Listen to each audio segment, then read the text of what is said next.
டக்குன்னு போய் இந்த கதவை திறந்து நிஃப்டிக்கு காது வச்சு எதை கேட்டுருக்காங்கன்னு சொல்லி கேள்வி பாருமா.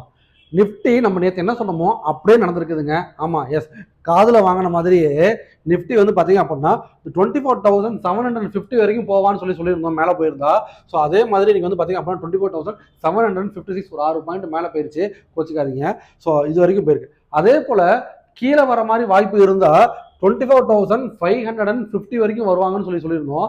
எக்ஸாக்டாக அதே லெவலில் வந்து டச் பண்ணிட்டு திரும்ப க்ளோஸ் ஆகிருக்குங்க. அதாவது மேலேயும் அடிச்சுட்டான், கீழேயும் அடிச்சிட்டான். எஸ், நிஃப்டி வந்து நம்ம சொன்ன அந்த 2 லெவலையுமே இன்னைக்கு டச் பண்ணிட்டான். நம்ம ஏதாச்சும் ஒரு டைரக்ஷன் எடுப்பான்னு நினச்சோம், பட் 2 டைரக்ஷனுமே எடுத்துட்டான். காலைல மார்னிங் வந்து பார்த்தீங்க அப்படின்னா ஒரு சூப்பரான ஒரு பாசிட்டிவ்ல இருந்தாங்க.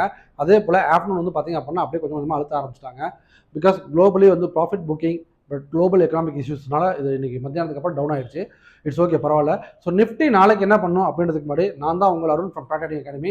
ஸோ நீங்கள் ஸ்டாக் மார்க்கெட்டை இதே மாதிரி ரொம்ப அக்யூரேட்டாக ப்ரெடிக்ட் பண்ணி நீங்களும் ட்ரேட் பண்ணணும்னு நினச்சிங்க அப்படின்னா எங்களோட கம்மிங் பேட்ச் வந்து பார்த்தீங்க அப்படின்னா வர செப்டம்பர் 7ஆம் தேதி வந்து பார்த்தீங்க அப்படின்னா தஞ்சாவூர்லையும், வர செப்டம்பர் 14 வந்து பார்த்தீங்க அப்படின்னா சென்னையிலையும் ஸ்டார்ட் பண்ணுறோம். 1 வீக் கிளாஸ் ரூம் ட்ரைனிங்கு. நீங்கள் தஞ்சாவூராக இருந்தால் தஞ்சாவூர் சரௌண்டிங்கில் இருந்தீங்க அப்படின்னா மறக்காமல் இந்த கோர்ஸை யூட்டிலைஸ் பண்ணிக்கோங்க. அதே போல் சென்னையில் இருந்தாலும் சரி, வர செப்டம்பர் 14ஆம் தேதி we are conducting a classroom training for 1 week in Chennai. சரிங்களா? ஸோ லொக்கேஷன் எதாவது வேணும் அப்படின்னா கீழே ஸ்க்ரீனில் தெரியுற இந்த நம்பருக்கு கால் பண்ணி நீங்கள் லொக்கேஷனையும் ஃபீஸ் என்ன அப்படின்றத கேட்டுக்கோங்க. ஸோ வாங்க நிஃப்டி போய் பார்ப்போம். ஸோ நிஃப்டி வந்து பார்த்தீங்க அப்படின்னா இப்போ இன்னைக்கு கிட்டத்தட்ட ஒரு 45 பாயிண்ட்ஸ் வந்து டவுனில் முடிஞ்சிருக்கு.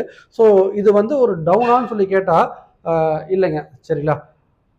இப்போ நாளைக்கு என்ன நடக்கும் அப்படின்றதையும் பார்த்துருவோம். ஸோ நாளைக்கு வந்து நிஃப்டி வந்து இப்போ இங்கே ஒரு பாட்டம் வந்து டச் பண்ணியிருக்கான்ல, ஒரு விக் மாதிரி ஃபார்ம் ஆகி முடிஞ்சிருக்கான்ல. ஸோ இந்த இடத்துல இருந்து ஆரம்பித்து மேலே போகிறதுக்கான பாசிபிள் ரொம்ப நிறையா இருக்குது. இதுதான் ப்ராபபிலிட்டி நம்பர் 1. சரிங்களா?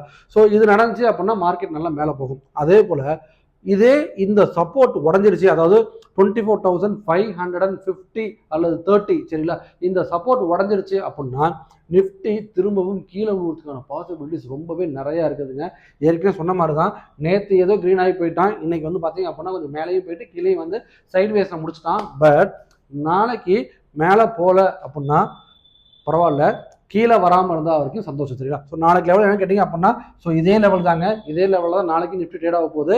ஸோ கீழே 24,550 ஆர் 30 கட் பண்ணிச்சுன்னா டவுன் ட்ரெண்டு, அதுக்கு மேலே அப் ட்ரெண்டு தான் சைட்வேஸ் மார்க்கெட்டாக இருக்கிறது பாசிபிள் நிறையா இருக்குது. ஸோ மீண்டும் நாளைக்கு இதே மாதிரி சந்திப்போம். ஸ்டாக் மார்க்கெட் பற்றி ரெகுலர் அப்டேட் வேணும் அப்படின்னு நினச்சிங்க அப்படின்னா மக்கள் சேனல் ஃபாலோ பண்ணுங்கள், சப்ஸ்கிரைப் பண்ணுங்கள். ட்ரேட் பண்ணுற உங்கள் ஃப்ரெண்ட்ஸுக்கு கண்டிப்பாக ஷேர் பண்ணுங்கள். Tata, bye bye.